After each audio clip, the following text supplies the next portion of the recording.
This is what I usually do when I start the show, so bear with me.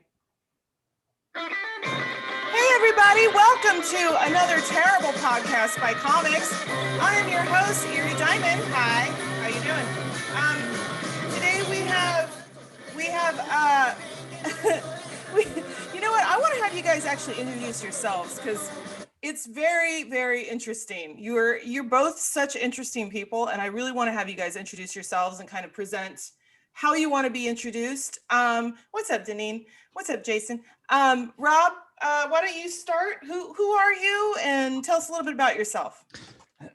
My name is Rob Hernandez. I'm a paranormal investigator for many, many years. I also was a very big skeptic for many years using ghost boxes until during a couple of investigations, I kind of had some interesting things happen with the spirit box and been using one ever since. Do a lot of reverse audio using a spirit box, so been having some great results with that.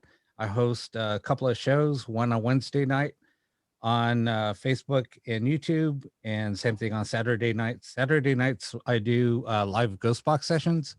So yeah, that's a little bit about me.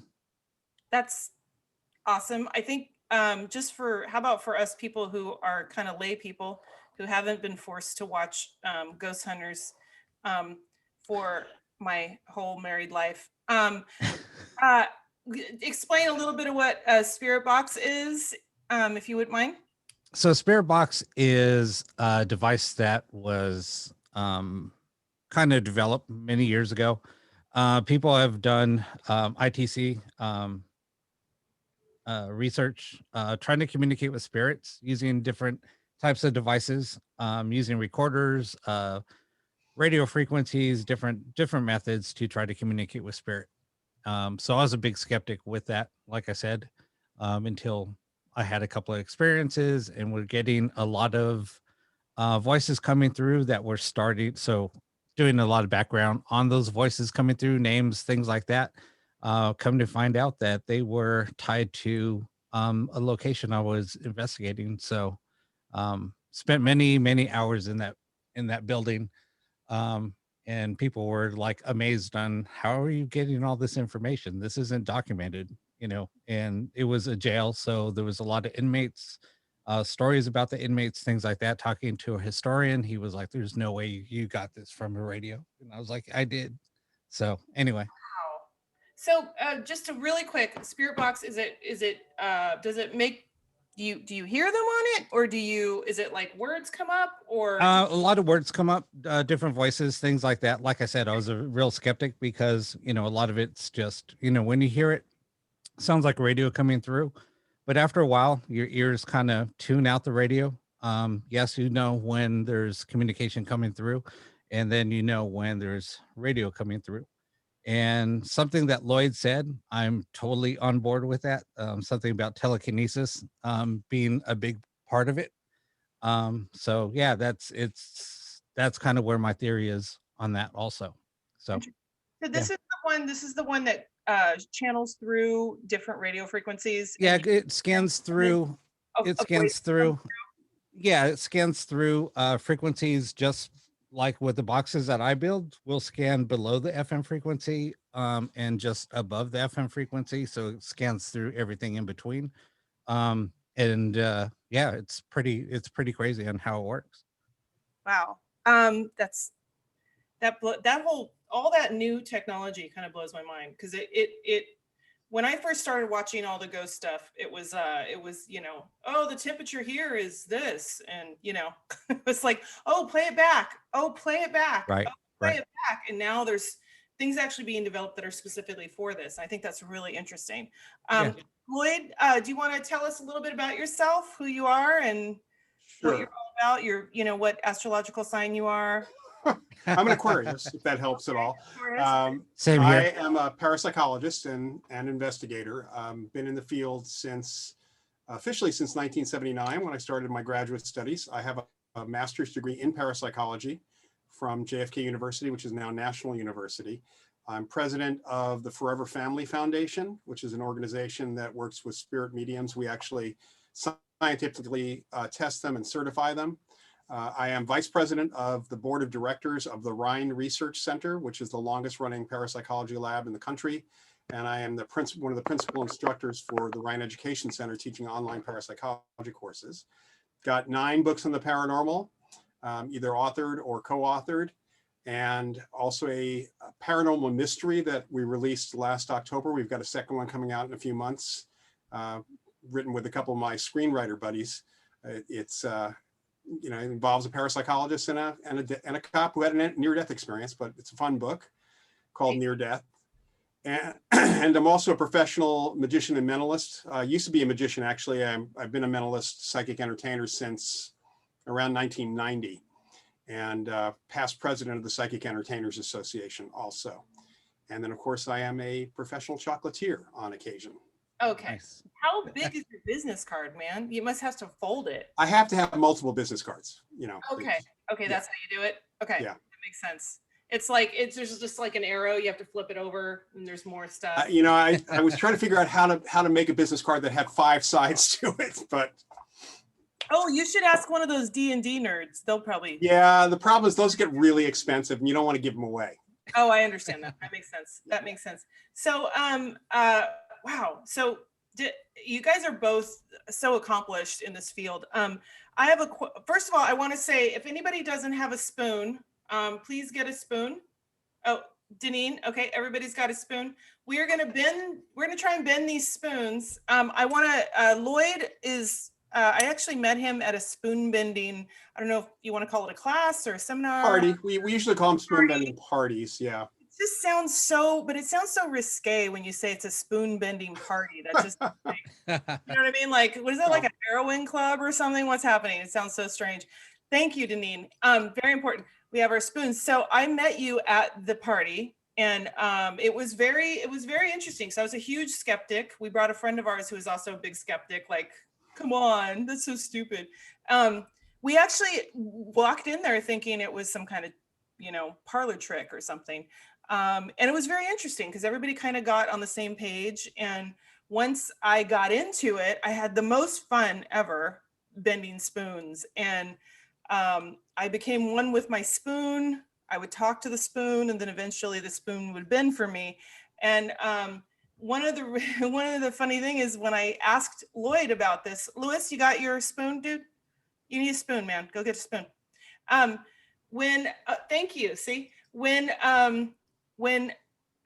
toward the end of the party, I saw that everyone had all these bent spoons, and then I felt bad for the spoons because I kind of felt like the spoons now have lost their ability to be spoons. So I went ahead and started bending them back and handing them to Loyd. And he was just like, "What? I don't understand why you're doing this." And I said, "I just feel like we've ruined the spoons and we need to fix them." And so I'm glad I think that's why he remembered me, because I was. I did. In fact, I remember you actually asking me, does anybody ever bend them back? And I probably looked like, something was going on in my head, like, what? And then you did it. And I have to say, you added, and I think it's because of your background in comedy that you added an enormous amount of energy, because those spoon bending parties work by getting people into a slight altered state. But the more fun people have, the more kind of distraction they have, the more they laugh, the more stuff happens. Interesting. Yeah, I find that really interesting because it was funny because at first people were very frustrated. They couldn't get it. They couldn't get it. Very frustrated. And I agree with you. It was the energy of the room. Everybody like believing in it, getting on the same page, being like, you can do this. And then there were people that were getting upset because they couldn't do it. And then other people, like I was trying to help them. Other people were trying to help them. They're like, you can do this, man. You got this. You and this spoon, you're going to do it. And like, it was really interesting how much like the vibe in there was awesome. Like we probably, if the lights had gone off, we probably could have powered the room with our energy. It was it was amazing. And the positive energy that was in there, it was really cool. It was a really cool experience. And my friend that we actually brought with us said it actually changed his view on like his own inner power that he has, as far as being able to, you know, that whole positive thinking thing. I don't even know. I don't know what you want to call it, but he said it really. Well, you know, when it comes down to it, the psychokinesis, which is mind over matter, is about us. I mean, it's us doing it.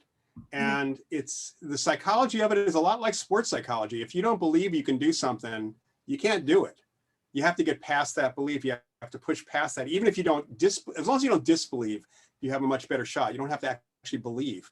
But there's that group dynamic really helps. Seeing other people do it really helps. That's a real major factor in it, not just with spoon bending, with any form of psychokinesis. Interesting. Can you tell us what that is? There might be. So psychokinesis, or PK, is the term that we usually use for mind over matter. And that encompasses a big category. And Rob mentioned telekinesis before. That strictly typically means movement by the mind. So when you see people on TV levitating things and stuff with their mind, that's telekinesis. When we talk about psychokinesis, we're expanding that even further to include effects on metal, like metal bending, or effects on computers and other devices. We have this bizarre effect on our devices around us when we're really frustrated, usually a negative impact on that. And then also healing itself is a form of psychokinesis, even if it's self-healing in that way. So it's a wide range of what we deal with in our field. And the spoon bending stuff came out of, actually, it was inspired by Uri Geller, who was an Israeli psychic performer who was brought into the United States in 1974. And without Uri Geller, you would never have heard of the amazing Randy. Can almost guarantee that, because Randy decided to make himself Geller's exact opposite and just basically use the controversy. And Geller does no magic. I mean, there's no question. Geller is a performer, but he also knows that if he gets up on stage to do his metal bending act and he can't perform as a psychic, because you can't do it all the time, he was backing it up. So let's put it that way. So make sure he had a good experience for people. But Geller can actually move things or affect things on occasion. But the superpower that Geller had, which led to the spoon bending parties, is telling people watching him on TV at home that they should run and get a spoon themselves or their keys, and they'll be able to bend things too. Okay. So he was incredibly empowering, which is very different than what a lot of other psychics do. Yeah. Bending your keys is the fucking dumbest idea I've ever heard of, though. That's. Well, you may have an extra key. I have an extra key in my key ring I keep around for bending. Oh my God. I have people giving me keys, old keys. I've got a whole bunch of, like, a box full of old keys from myself and other people, and I can use them instead of spoons. If I'm doing performing as Professor Paranormal, my mentalism, I'll use the keys rather than a spoon because it seems harder to bend a key, but I know how to do that in a trickery way. So. Yeah. Denise, I'm just like, in a magic way. Magic. Denise wants to know, she said that she's read that we don't even use our entire brain or our whole brain in life. Does that have something to do with what you study and unleashing more brain power, if you will? It is unleashing more brain power. There's the old, this statement has been attributed to Einstein, although nobody's really sure if he said it, that we only use 10% of our brain. But actually, brain scans more recently in neurosciences have shown that we use a lot more of our brain. And in fact, when we're sleeping and dreaming, our brains are lit up like a Coney Island or something like that. So we do use quite a bit. The question is how much of our consciousness comes forward. We have a conscious and unconscious mind. And when we talk about psychic ability, it's not necessarily an ability of the brain. It is an ability of consciousness. And our belief has a lot to do with that. Wow. That's crazy. I'm sorry, you're blowing my mind, but that always happens whenever I read anything from you or whatever. Let me go to Rob real quick. Rob, why are you even in this business? I mean, what is it? You said you were a skeptic, right? So why did you even get into it? Rob, you're on mute. You're on mute. I feel like I can read your lips, but it's kind of dark. I'm sorry. That's okay.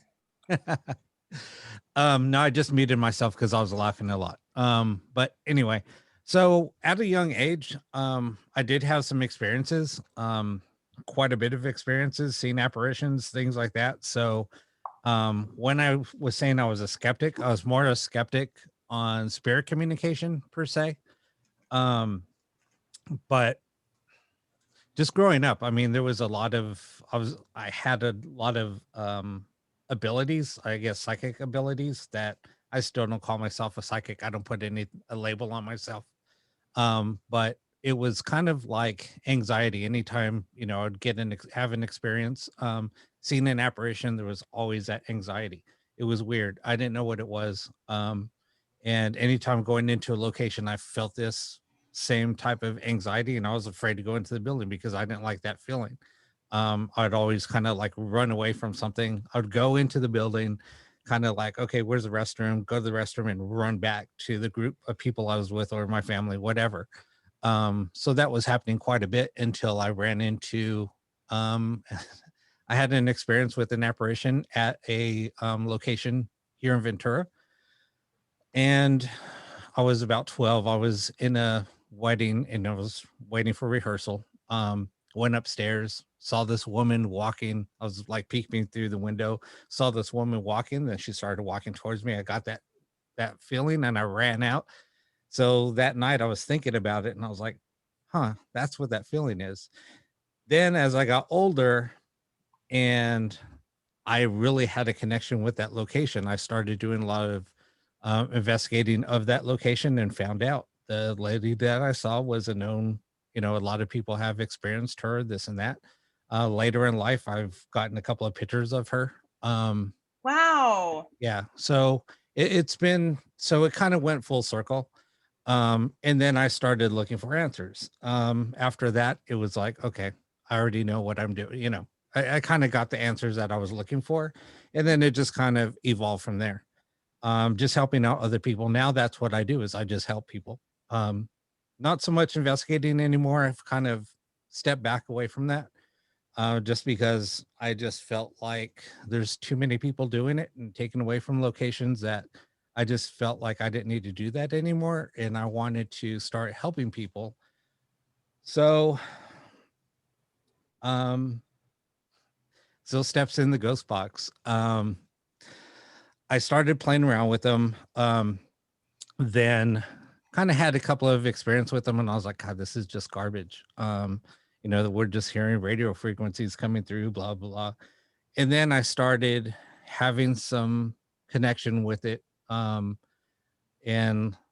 I kind of mispronounced what I said. I said telekinesis. I meant psychokinesis. I had a connection with something.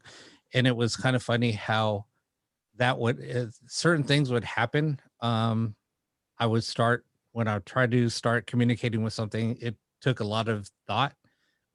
Once I started thinking about a lot of the things that I wanted to say, things started coming through, not even speaking out. It was my thoughts coming through and my answers were coming through the box. And I was like, wait a minute, that's weird. I didn't Whoa. say anything. So yeah, it was really strange. And a friend of mine that was really into doing ghost box sessions, I built a couple of boxes. I was trying to build things that were a little bit more clear, less static, you know, they were more legible, or you can basically not hearing a bunch of static, a lot of different things. So I kind of perfected what I was working on, started introducing those, started selling them, and just people are just loving those. So anyway, a friend of mine came over and he was like, hey, did you know your box can do this? I was like, what are you talking about? And he said, well, I'm getting direct communication with no static, no radio scans, just voices coming through. And I was like, what are you talking about? So he came over and he showed me, and we had two boxes set down. And I said, okay, we're going to try something. So I said, okay, if both of these radios are scanning radios, we're going to turn them on in that mode. And if they're picking up radio frequencies, as soon as we turn them both on, they're going to start scanning at the same point. So everything that they're hitting, they should pick up the same responses. No, one was hitting one, you know, like answering like 30 seconds. The next one wasn't saying anything for like 5 minutes. And I was like, that's weird. And then so all of a sudden we started talking, having a conversation. Our conversations were being answered by the two ghost boxes. And Wow. then those two boxes started saying things and like they were communicating amongst each other. And I was like, dude, this is weird.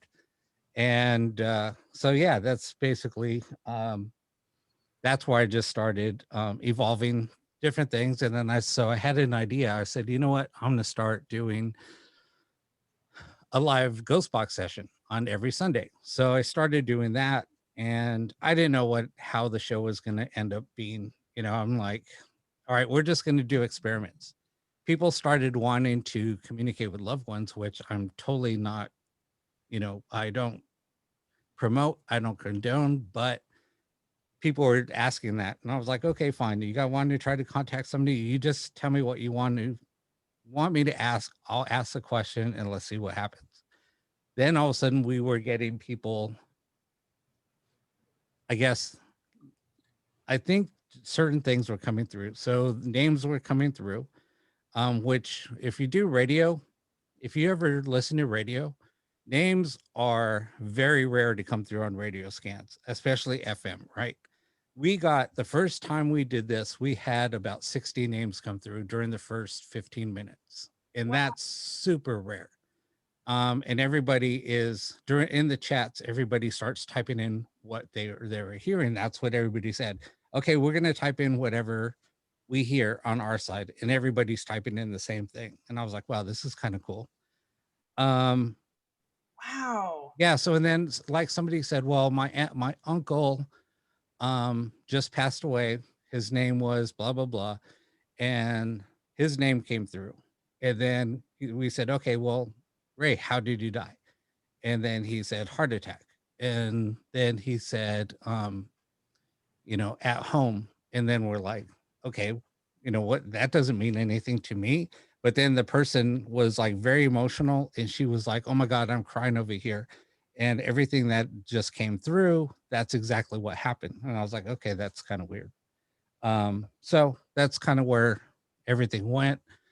And Can I interrupt you really quick? Yeah. So just to ask you, do you, so you do this professionally? Is this is how you make your living, or? No, this is just a hobby. Wow, really? You're Yeah. pretty accomplished for a hobby. That's Yeah. very, I mean, everything, everything that I've invested in this, I've put out of my own pocket. I don't charge anything for doing any sessions. I don't believe in that anyway. So, everything that I do, it's all, I'm just trying to help people out. And like I said, I really didn't know how this was going to evolve, but it has. And here's the funny part: when the skeptic does come through, and I said, I totally get it. I understand how skeptical you are. I was in the same boat, and it's funny because as soon as a skeptic just starts really like hammering it home, it kind of pisses me off. To where I'm like, okay, let me prove this guy. Let me prove something to him. And I'll say, stick around for the next session. And then all of a sudden, I'll just start concentrating like really hard. And this is why I think the psychokinesis comes in. Just responses just start coming through, just like one after the other. And then I'll say, okay, voices. I mean, because sometimes like we're getting so many responses coming through. I said, okay, let's slow down the speech. Please just slow down the speech. And then all of a sudden on command, the speech slows down and the responses are coming through slower. And it's really strange. wow, that's crazy. Deneen said, maybe it shows you, which is from what you're, from what you're saying to me, it kind of did. Loyd, why did you decide to be 50 different things? I wanted to know, why did you decide to be a chocolatier? You want to start with that? No, I'm just kidding. No. Why did you? What made you even, little kids aren't like, I want to grow up and be a parapsychologist. Like that's not, oh, maybe they are. I don't know. Well, I mean, I wasn't that little when I made that discovery or decision, but I was very interested in a lot of different sciences and folklore as a kid, mythology and such. I'm a product of television. My dad worked for NBC and I had a TV set in my room when I was 2. So I was watching shows like The Twilight Zone and Topper and there are a lot of shows related to psychic stuff and ghosts, one step beyond, even before I was even able to read. And because of comic books, I was exposed to people's psychic and superpowers and things like that. And then television led me to, because of Dark Shadows, mainly the old soap opera, I got led to the library because I was a reader and a science reader, and I found books on parapsychology written by scientists. So I really took to it, got very interested, because to me it seemed like human beings, fundamentally, we are more than what science tells us we are. We have much more capacity. That's kind of the message of parapsychology. There's more to us than just what we hear from the mainstream.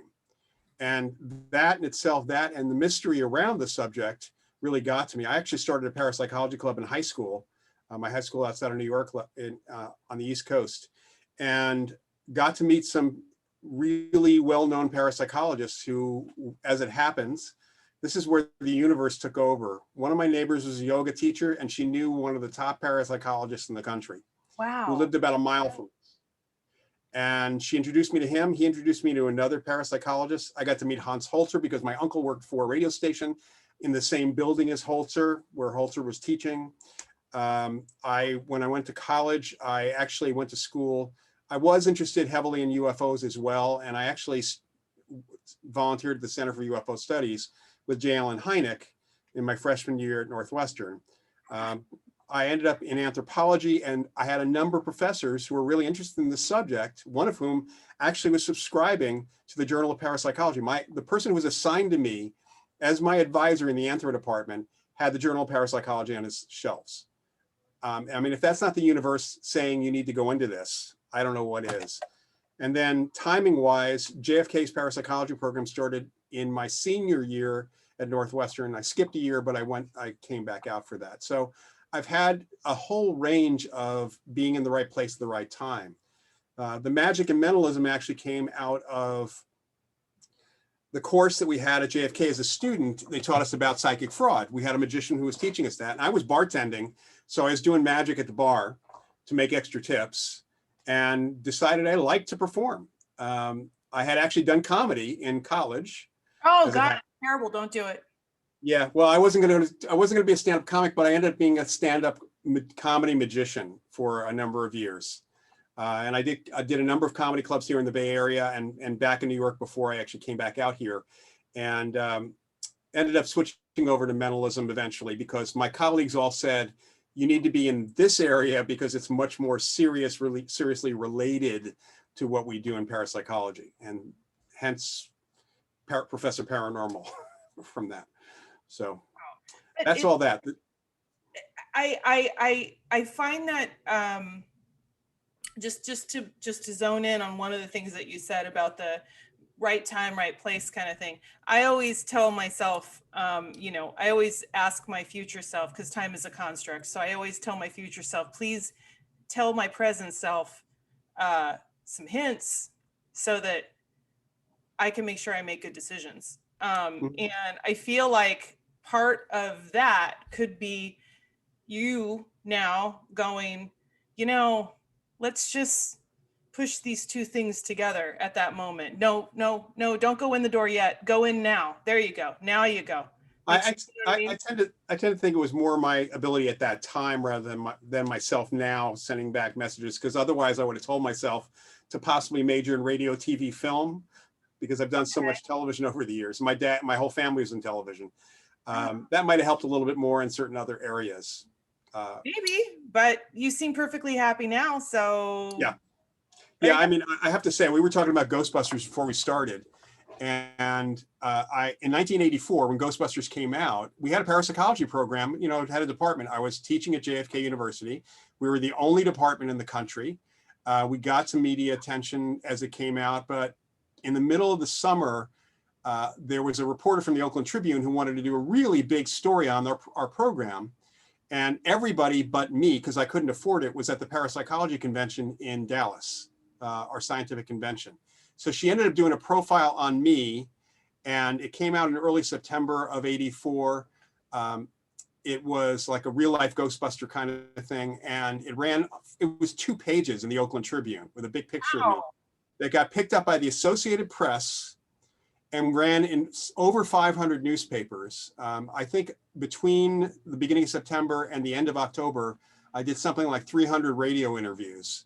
And others on the faculty, I was farming them out. I mean, we did probably over 500 interviews altogether, and I ended up on a couple of TV shows at that time too. So it was, again, in that case, it was being too poor to be where I should have been, but it turned out that I was in the right place.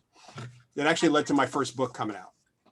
Wow. I also would like to mention that there's a parapsychology convention. What? Like that? So, yeah. So the there's an organization of scientists and supporting people who support the organization called the Parapsychological Association. Anybody can join as a supporter. And we have an annual scientific convention.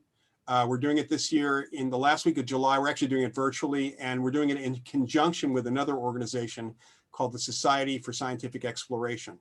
And folks can attend. I mean, it's virtual, so it's going to be throughout the week, the last week of July, actually.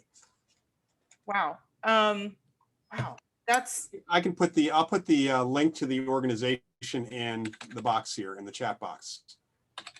That would be great, because I think that's really interesting. Wow. You guys are really good. I like you. You guys are great interviews. I just wanted you to know I've had some sucky ones on here. Was I gonna say great show too, Eerie. I love how you mixed it up. This is fascinating. Thank you, Deneen. Deneen is long time fan of this podcast, and she's always here, and really good guess, right? Oh my God. Okay, that's a side note. I'm gonna edit that out. But so here's a question. Rob, back to you. What question do you get asked the most, Rob? What question? Probably, what got me into the paranormal. Okay. That's probably the biggest one. And how I started building ghost boxes. But yeah, those are probably like the two.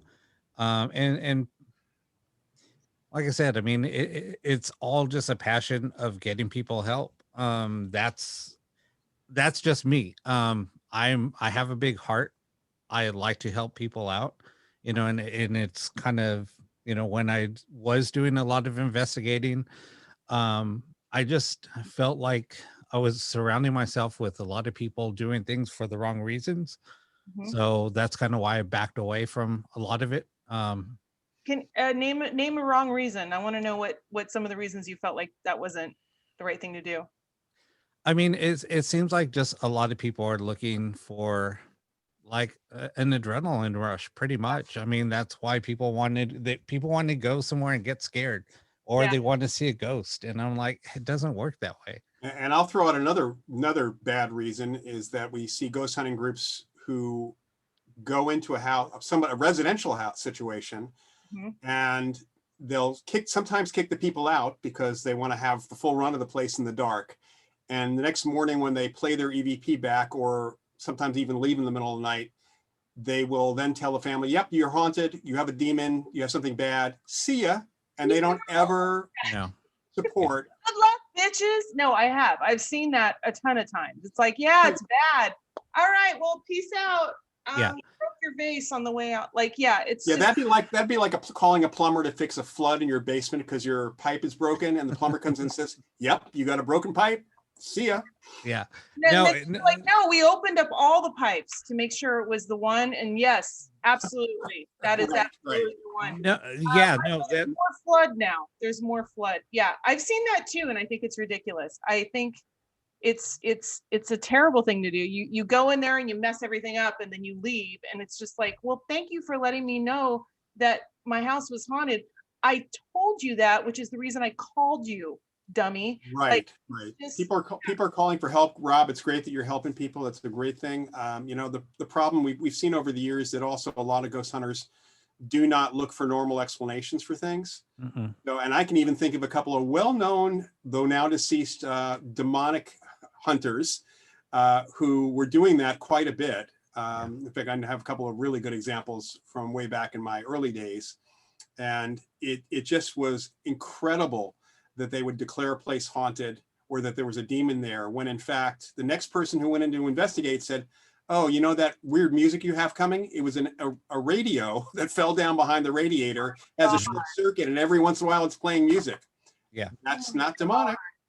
No, I mean, yeah, I mean, I should have touched base on that. Yes, that was another thing. I mean, you don't know how many times that I've been called just because a group left somebody's house, and it was, oh my God, they were like so freaked out that I had to come in, kind of do an investigation and just say, look, here's what's going on. Here's the reason why this is happening. They kind of put the fear fact, they just put like the fear of God in these people and ran.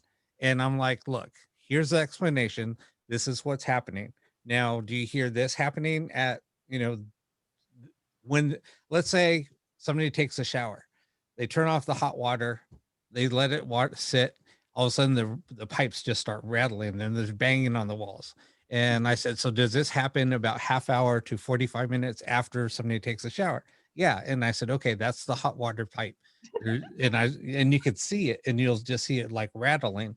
And so, they just, like I said, they put the fear of God into these people, they leave. And then I come in, explain it to them and say, look, there's nothing haunted. Yes, I did get an EVP where it was weird. There was some residual energy there because somebody did pass, and it was weird because I heard a respirator on an EVP. And I said, did somebody pass away? Were they on a respirator or something? They said, yeah. And I said, well, listen to this. And I played it for them, and they heard it. And I said, that's really nothing to be afraid of. And that pipe that you're hearing all the banging, that's what's scaring you, right? Yeah. Well, this is what's happening. So after that, they were like so thankful and happy that they didn't have to, they were ready to sell the house. It was that bad. It was that bad. And I said, look, you don't have to do that. Good to hear that you do that, Rob. Really good to hear that. Yeah. I do have to, can I mention two things about the ghost show things? One thing is I have been on not like a ghost hunt, but it was oh my God, what is it called? Grimes, what's it called? The boat out here? The Hornet. The Hornet. The Hornet. We went on one, like a tour on the Hornet and all that. And here's the thing I thought was so funny. Then when something did happen, people got freaked out and started crying and wanted to leave. I'm like, why are you here? Why are you here? Like, and of all things on the Hornet, where the guys on the Hornet, I mean, I did the initial investigations for a few years on the Hornet with folks that I work with, and there is nothing negative about that, what's going on the Hornet.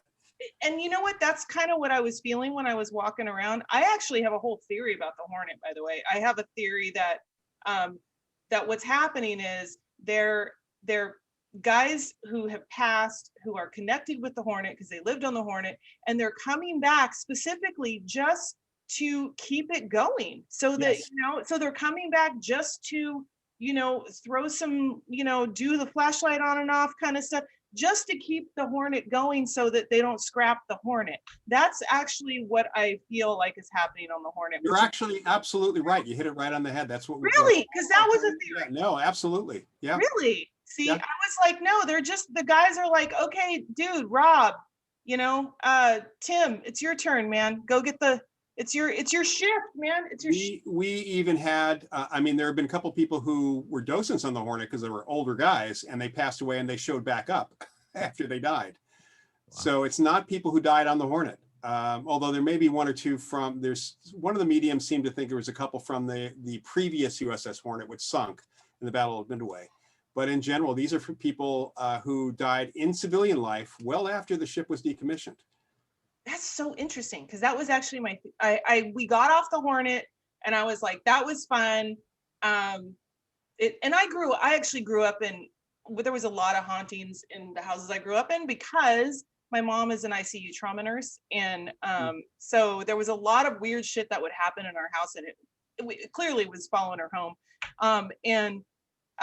But yeah, it was really weird. When I got off the ship, I was like, oh yeah, no, those guys aren't haunting it. They're just showing up that's work. They're just showing up to help out so that the Hornet can keep going and they can keep doing their ghost tours and they can keep like, and it's so funny that you just said that. I just feel really vindicated. Well, there were a couple stories from when I first started investigating, which was not too long after they opened as a museum. One of which was apparently there were a couple of guys in the initial foundation board who were blocking some of the things they wanted to actually do to open it up as a museum. And a couple of folks, Bob Rogers and his wife Judy, Bob Rogers was a former Coast Guard commander who was the marketing director. His wife Judy was working with the foundation also. They got so frustrated that Judy in the hangar bay just made some like out loud plea, Hornet, can you get rid of these guys? Wow. And it was raining. Apparently it started pouring as soon as she said that. There were flashes of thunder and lightning, which is really unusual in Oakland, as you know. Yes. And they heard they saw a big flash, heard a crash out in almost an explosion out in the parking lot. There were some trees actually in the parking lot at that time. And one of the trees apparently had been struck by lightning and fell on top of two cars. They were the two cars of the two guys who were on the foundation board. What? So Judy basically told them, these guys don't want you around. And they quit the board. Wow. Wow. Okay. That's a really good story. Loyd, so I want to ask you, what question do you get asked the most? These days, it tends to be, what got you interested. I will tell you that it's changed over time. I mean, it definitely has changed over time. For example, when Ghostbusters had come out, actually for a few years afterwards, probably the questions I got most often is, do you use equipment like in Ghostbusters? And even the media was asking us that question, although they would usually ask it tongue in cheek. They knew that it wasn't really we didn't really have protons. Behind you though? I mean, I got one, yeah, but it doesn't really work. So, okay, it would be leaking radiation and I can't get insurance for that. So particle accelerator is really hard to kind of pack in there. okay. We don't have an Egon Spangler around. But the other question I would get would, have you ever been slimed? Are you kidding me? People No, actually, people would ask me that question. Again, kiddingly, again, tongue in cheek, but that was a very common question.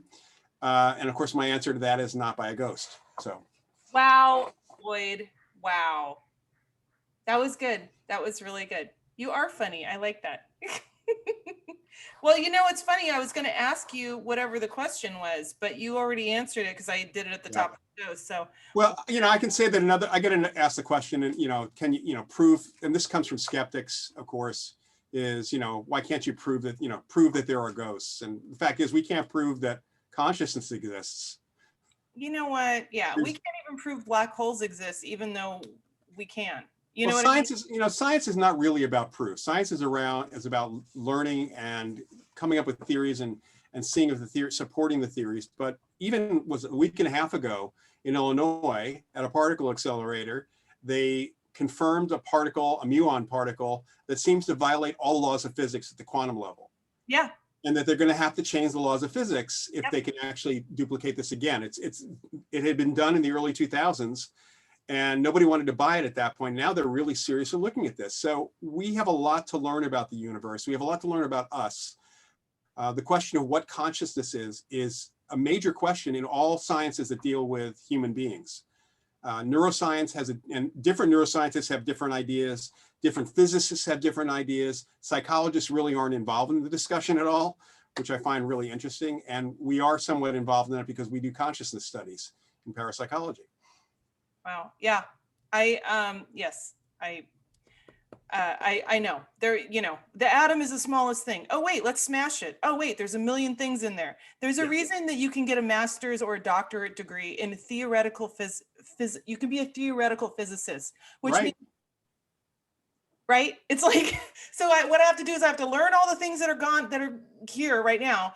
And then I need to learn all the theories that all the people have, and then take all of that and smash it together and come up with what I think is the truth, which is religion, I think. So I don't know. Sorry. God, so good. I was going to say, we already, all the questions I had, my next question was, what do you think of the ghost hunting shows? We kind of already covered that, which is amazing. I also think that it's offensive that people use the term ghost hunting. I feel like that's really mean to the ghosts. That's actually, though, a really old term. It goes back to the 19th century. Some folks actually, made that term up. There were a couple of terms back then. There was ghost breaking. If you were someone who was going in and getting rid of the ghost, it's kind of the precursor to ghost busting in some respects. So, you're really hunting ghost experiences and ghost reports. Yes. It's like you really can't be a UFO hunter, but people call themselves UFO hunters. And Bigfoot hunters too. Bigfoot hunter. Right, exactly. Yeah. Right. Although Bigfoot hunters, I think, want to shoot Bigfoot, which is a different story altogether. Or capture. Yeah. Hopefully just capture. That's why I didn't like the King Kong movies. That's what I'm saying. Deneen has a question. Deneen, did you want to ask our panelists? I'm here. Robin, Lloyd, you guys are real interesting. I was a liberal studies major. I'm just very open and interested in everything. And, there's some things I don't believe in, but I'm pretty open to everything. I don't discount a lot of what we don't see or don't know, because that's just how I am. First question for Rob. So how do you build the box? I'm thinking like a cajon, like I know they're, and then putting stuff in it, or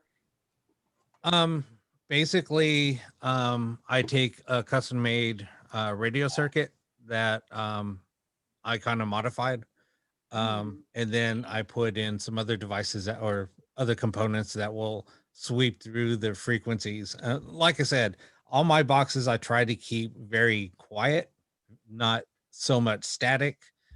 Just I'm looking for clear communication, and when people start seeing that or hearing that, it's they just had some amazing results. And it's funny, every single box, when I send somebody a customer their box that I just built for them, as soon as they turn it on, they said it'll say their name, and then it'll say also something to the fact like, Rob made this for you, or this works great, after it says their name. And I that's get not programmed in, Rob? that's not programmed in. There's no way to because it doesn't have any memory chip there's no memory chips or anything like that. It's just plain and simple radio. Wow. Yeah, it still freaks me out. I mean, it just was like, wow, I'm always amazed. And the one thing that I was going to say, talking about the ghost shows, don't believe what you see on TV. Everything you see on TV, you have to remember it's for entertainment purposes. Exactly. Reality TV is not actuality TV. Exactly. They say they're not scripted, but in reality, having worked on some of those shows, the director tells you what to say sometimes, or tells you to say it again and again, shorter, longer, come back out. And as a good example, there are those shows that show that have the explorers going into a cave that nobody's ever been in before, an underground chamber. And the guy saying, I am the first one going into this chamber. And there's a camera pointing at him from inside the chamber. Right. Wow. He's clearly not the first person in there. Of course. No, I noticed that too on the adventure shows and stuff. But a lot of people buy what, they believe what they see on TV. And if you are going to learn ghost hunting by watching those shows, you might as well learn to be a cop by watching the old shows Cops. Wow. Either one of them reflect reality.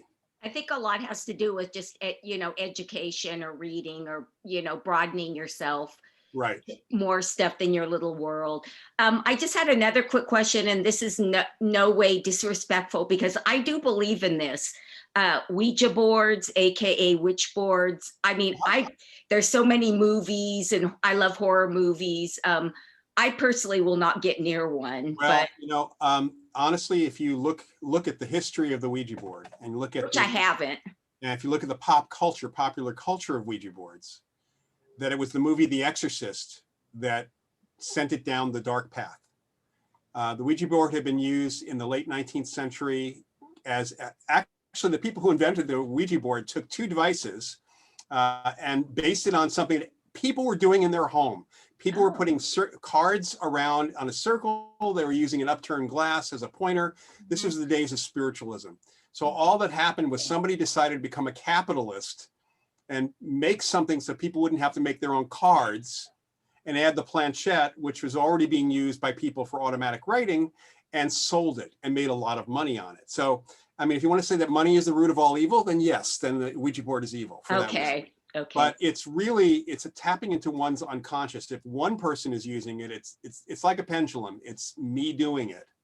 And it's what my intention is. If it's more than one person, you never know whose unconscious is doing it, or with teenagers, who's purposely pushing it around. Wow. Yeah. Or when we, yeah. And I don't want to take much more of both your time, but if maybe you can give Eerie some maybe books or something to recommend, because I'd be interested in maybe reading up on more of what you both covered today, or like you said too, even just the history of it. There's a guy named, there are a couple of books on the history of the Ouija board, but there's actually, I think it's the Talking Board Museum, I think is the name of the website, that has the full history of the Ouija board that's out there. And just what you know, both said, like spiritualism, and I know in the Victorian time, they had a lot of weird things like about the hair, they'd make them into things, you know, I mean, it's just history. It's interesting. There are a number of books on, there's a number of books on the history of spiritualism. I'm not quite sure what's in print right now, although I do know that one book about the early days of investigations is definitely in print. It's called The Ghost Hunters by Deborah Blum, B-L-U-M, and it was a New York Times bestseller a number of years ago. Okay. And it's really how the original investigators, how the Society for Psychical Research got founded. There's also, and I'll put a link in the chat here. There is the Society for Psychical Research, and they have, if you look at their publications, there's something called the Psi Encyclopedia. And it is an incredible resource for history, for current methods that we do for ideas about the phenomena. And it's a growing, living thing. People are, I think my profile just went up last month or the month before. So it just simply is a growing thing. And it's in contrast to Wikipedia, which is absolutely biased against this subject. Wow. And that's been proven. I mean, there's a group called the Guerrilla Skeptics that promotes the fact that they are friendly with the Wikipedia folks and they can go in and change anything they want when it comes to the paranormal. Right. Because the Wikipedia folks don't believe in any of, they're disbeliever types. So what do you think of Snopes, the Snopes site? SNO. Snopes is good. I mean, okay, good. Yeah, I always try to, you know, everything, but I try to find where, you know, the truth is out there and find that, you know, more so in this day and age now with everything going down, where the true, you know, the truth is, or the true facts and news are. Right. Yeah, Snopes is a good site. A couple of my books, my ESP Hauntings and Poltergeist book does go into the history and kind of where we are a bit today. I think I have Ouija boards in my book, Hauntings and Poltergeist, The Ghost Hunter's Guide is in there. But there, like I said, the Talking Board Museum online is one of the best places to go for information. And I have 2 Ouija boards in my home office here, and I have probably another 10 in the house. So I'm not too worried about having them in the house at all. I have a Hellboy, Bureau of Paranormal Research and Development board, and I have one with Doctor Who's TARDIS on it. I have a Doctor Who one as well. So I collect really cool Ouija boards. Oh, that's cool. Loyd, I do want to ask you really quick. Rob kind of talked about how he helps people and stuff. I know that you teach classes. I know that you do a lot of seminars and things like that. But I do also know that that was part of your past paranormal, where you would go out and help people. Yeah, still do. But, you know, right now we really can't because of the pandemic. But you know. Right. Well, yeah. I mean, but you're like, yeah, you're. You know, there's. Yes, you know, and also you have COVID. But you know, can you just talk a little bit about just sort of that as far as like they called you and then you like that part of your experience. Yeah, and actually we're teaching. I've just finished teaching a field investigations class, and we actually have 2 certificate programs we're starting for the Rhine Center. Covering learning how to be a really good investigator at a lot of levels. And essentially you go out, you interview people over the phone, somebody calls you, You interview over the phone, because there are times that you don't go out. I mean, I got calls from people who said that, I saw this ghost a year ago in my house, and it was very clearly a ghost, and we even communicated a little bit. And my next question is, has he been back? Mm-hmm. The answer is no. I said, well, until he comes back, there's nothing for me to do other than to interview right now. So we have to make sure the phenomena is happening at least very recently, if not currently, if it's going on. We want to have preferably more than one witness. Logistics is a big thing. I mean, I've turned down cases because they were 300 or 500 or 1,000 miles away, and I will refer out. One of the things that we do with my students is I put them in a database, so I know I have a lot of people in North Carolina, because that's where the Rhine Center is, even though the classes are online. But I refer out to students who have been trained by me or by my colleagues, folks who have worked with my colleagues, to do the investigations. And the process of the visit is, for us, if people are asking for help, help is the first thing you give them, which means that you may only be there for 2 hours to get their information, figure out what's going on. If you can bring it, we work with psychics and mediums quite a bit to kind of get to what's happening and how we can resolve those things. And part of that is figuring out what's normal. What's the normal explanations for some of what they're experiencing? Because it's not all paranormal when they call us for help. People freak out, and it's even worse after they've had the ghost hunting group in. That gets even worse. Oh God. Then they may have to go for counseling. But here's like my thing about that too is, it's like the client will tell you, well, I always see a spirit walking down my hallway, turning and walking through my living room at 3 o'clock in the afternoon, or I'll have the light on in the middle of the, at 9 o'clock at night, I'll see a shadow walking by, and then it'll be an apparition. It'll walk and then disappear. Somebody will come into the house. All right, we'll be there at midnight to do an investigation. Yeah, right. Exactly. And then it's like, and we're going to turn off all the lights. Yeah. It's like, and you're expecting to experience the same phenomena that the client is telling you with all the lights out, and at a totally different time that this isn't occurring. It just baffles me. Well, that, the whole lights out thing is really a result of television. Exactly. I can guarantee that if there was no night shot camera, that would not be happening. Right. Exactly. I was going to ask a stupid question just for fun, but I was going to say, do you guys think that painting the ceiling of your porch light blue helps deter ghosts? Because in New Orleans, if you look, all the porches we painted ours too, by the way, light blue, because the theory is that no ghost, no decent ghost would be out during the day. Which is not true. No. At all. Not true, obviously, but yes. Well, I mean, there's beliefs all over the world of different kinds of guards against ghosts, guards against anything supernatural. And New Orleans is steeped in tradition and belief from the Caribbean and West Africa. And some of those beliefs have come over as well. Yeah. Well, everything that I've experienced, like most of the apparitions that I have ever seen or experienced, have been in the middle of the day. So, and most of the activity we've had when we've done investigations at a bunch of places, more public places, like the Hornet even, has been during the daytime. Yeah. Or certainly with the lights on. And one of the things I teach my students is that we are terrible observers. I mean, this is as proven as it could be in science, psychology, and I can tell you from the magic perspective too. In the dark, human beings are terrible observers. Yep. And if you walk around in somebody else's house in the dark, you're going to get hurt because you're going to trip over things. So it's, a little practical too. Mm-hmm. That's, this is a really stupid question, but I want to ask you anyway, because I know people are, have you ever been on an investigation and actually been kind of scared? Rob, has that ever happened?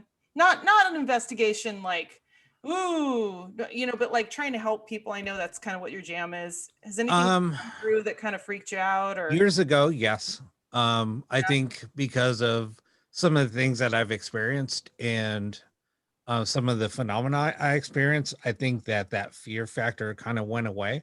But when there was some poltergeist activity in my early career, I guess, A lamp did fly off of a shelf.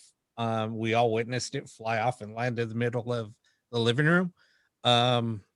And yeah, that freaked me out. But come to find out, the young girl who was causing most of this activity she was using psychokinesis to Right. move that, and that's what happened. Wow. But it was freaky when I saw it. But yeah, later to come to find out, we got the explanation of why it happened. Wow. Lloyd, anything ever freak you out? I know this is like such an amateur question. No, it's not. Because I get asked this all the time. Nothing paranormal, but I have dealt with some of the homes that I've been into. You know, some of the people absolutely freak me out. The living. And I even had a couple of cases with drunk husbands who didn't know I was coming. You know, we were coming, and guns were drawn, and it was just like something out of, you know, a really bad. Your ghost. I'm not here for your wife. Like it was just, yeah. So the thing to remember is that living people carry guns and knives. Ghosts do not. You know, it's very interesting because if you watch the zombie movies and the zombie shows, it's always the people that are left. It's not the zombies that you got to be scared of. It's the crazy people. So that actually makes perfect sense. Because as someone who is, you know, working on getting ready for the zombie apocalypse, I would like now, we're almost at the end of our show here. We're a little over, but I just want to see if we can bend some spoons. Everyone have a spoon? Everyone's got a spoon. Lloyd, go ahead. You want to walk us through this? Like, what's the best way to do this? You know, this is good. I will say that it would be great if we can do it, but it takes a little bit more than a couple of minutes. Typically. Absolutely. Let's see if we can do it though. All right. What do you think? All right. So this is the Cliff Notes version. Let's put it that way. All right. So everybody imagine a swirling bit of very, very bright energy above you, like a whirlpool of energy above you. The force is above you. And what I want you to do is to imagine that, visualize that energy, and you can close your eyes if you want to for this. Visualize that energy coming through, just sending a spike of energy down into your head. It's not going to hurt you at all. It's going to go straight through your body and hit your feet and bounce back up and split off to each of your arms, with a greater concentration of it going to the arm that's holding the spoon. And so your hand is holding the spoon. You've got this burst of energy that is right there with the spoon. Send it into the spoon. And then on a count of three, we're all going to yell bend 3 times. Okay. Okay. 1, 2, 3, bend, bend. It's not the same. And then just wiggle it and see if it actually feels like it wants to bend. And you may have to do the same thing with the energy again. Okay, I'm done. And the spoon. There you go. But I'll bend it back. Well, you know, if it's your strength, that's a different thing. So, Grimes, I'm afraid that it looks like you really, because that's I mean, not I how can it bend it bends. with my strength, but that's not what we're talking about. How it bends is you're doing it and it's not bending, and then suddenly it just bends and it just goes. It just flips, and it's not strength. And it's So when we do Have these, cheap spoons. well, actually, It's a cheap spoons are cheap good. spoon. But when we do this kind of thing, I usually tell people, if one spoon's not going to bend, throw it down, pick up another one, because the spoon you hold may not be the one that wants to bend for you. Hmm. Janine, Gotcha. I know you said at the I'm a left-handed spooner. I know at the beginning you said I don't have a lot of spoons, so I'm scared to do this, but let me see if it'll No, that's okay. I could. see if I can bend Yeah, it. when I do the spoon bending parties, I got to run out and get like a couple hundred spoons and Yep, forks. he doesn't want to bend back, so this is just my spoon now. Yeah. Well, Yeah. Are there some like, well, my mom's passing, we didn't keep it, but she had like the real silver. Would that, because this I is mean, those cheap. work really This is- well. Those work really And I'm well. strong, so I could just bend it. Yeah, those work really well. Here's the thing is that if you go to like a dollar store and buy the really cheap spoons, a lot of those, if you bend them by force, they snap. So Wow. So what's Yes. really interesting is if you are bending one of those and you can get, let's see if I've got one here. This is a really cheap spoon that got wound around, and this one Oh, was look at, this oh, that's cool. totally snapped. So if you can do that, with a That's bend cool. that's normally going to snap, there's something Yeah, else. he doesn't want to go back. He's That's just cool. like this now. Rob, did you bend your spoon, man? I did not. You didn't bend your spoon. I didn't bend my spoon. That's okay. Keep working on it. It's really Oh no, I cool. will. Rob doesn't have really a lot of cool. spoons either, Eerie.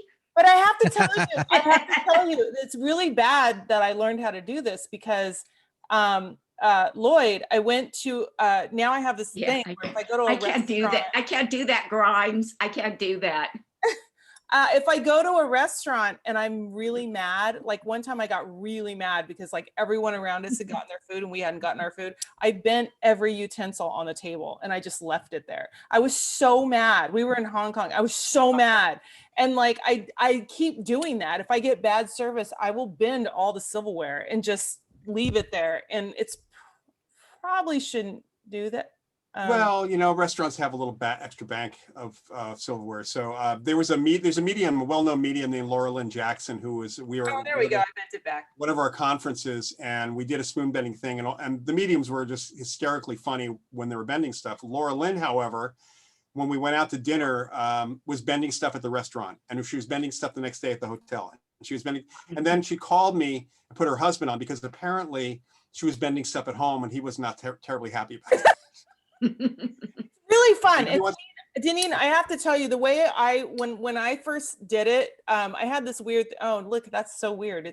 Can you see that? It's like bent weirdly. When I first did it, I had this thing where I would look at my image in the spoon and I'd be like, you and I, spoon, we got this. And I don't know why it worked, but then I kept telling people, do that. Be like, you're one with the spoon. Come on, spoon. It's almost like something like if you're holding a pen and it's like you're playing with the pen and you kind of like the pen becomes like important to you. And then for some reason it tends to really help you do it Connecting. easier, Connecting works. which is And really like Lloyd said, it probably takes time, you know. We need more than just 30 seconds of what we call. Yes. whatever. 30 seconds on a Zoom isn't going to do it. Whatever. Okay. I see what you're saying. I see what you're saying, but honestly, learn to do it. And I will tell you, it's really fun when you get bad service and you bend all the silverware on the table. It's just an extra fuck you to bad. Yeah. Well, you know, once we get back to a semblance of normal, we can have groups of people again. I'll be doing a lot more spoon bending parties again. So. Oh, you know what? I want you to know that I actually text my friend that I told you about at the top of the show. And he said, oh my God, please tell him that it really changed my thinking and my life. And he texted me that and I said, I already did. I already told him. That's great. So, yeah. Great. So I just want you to know that. Rob, thank you so much. I want to say thank you to Luis or Lewis. I don't know how you like me to call your name. Jason and Deneen, thank you so much, you guys, and Harry, for donating. Really appreciate it. I actually didn't even put I want to show you guys the new sign my friend We're made. well trained. Right. Hello. This is the new sign that my friend actually dropped off at my home because Ooh. my other sign, she's like, and but please, you know, I will, you know, we're tipping and I really appreciate you guys contributing. Thank you guys so much for coming back to the show. I would also like to thank Rob Hernandez. You are awesome. Well, thank you. So interesting, and I love that I love your whole philosophy on the paranormal and all of this, and that you're really trying to help people. And I think that's what is important when you get into this business. It's not just for the scare. I don't care about your EVP, like actually helping people, I think is really the important part of the whole thing. And I think that's really, really admirable. And I appreciate that. And the spirit boxes, that's just really cool. Yeah. It's really no, cool. I mean, that's basically why I keep on doing it. I mean, there's been a lot of times I did want to walk away and just, you know, I did my piece but no, people have me still coming back and building boxes for people. You know, I don't make much off of them. So it's just me putting in my time. That's it. It sounds like you put your heart in it. And that's the reason why. No, it's exactly. well. Exactly. and I think you're really cool. And you're in the Southern California area, correct? Yeah, I'm in Thousand Oaks. Cool. Very cool. And then Louis is fine. Okay, Louis, sorry. Wait, Louise. I don't know. Louise, you want me to call you Louise? I can call you that. Yeah, Louise. Okay, Louise. Well, Louise, thank you so much for donating. And Loyd, again, Woo! I would love for you, any last words, anything you want to say? That sounds terrible. Last words. That's terrible. Paranormal. Sorry. Yeah, that is true. Well, all I'll say is I did put the link to the Rhine Education Center, and we have courses coming up. We have one course on the evidence of life after death that's coming up, and a shorter class on the development of investigative techniques and kind of the history of investigations. Nice. And then there's a bunch of other classes. There's an intro to parapsychology that one of my colleagues is teaching. There's a whole bunch of classes we're offering. And in the summer, in August, I'll be teaching a developing intuition class and a class on how to choose a psychic. So very cool. we have some more fun That is classes coming up. Very cool. I would love to have you both back sometime. Sure.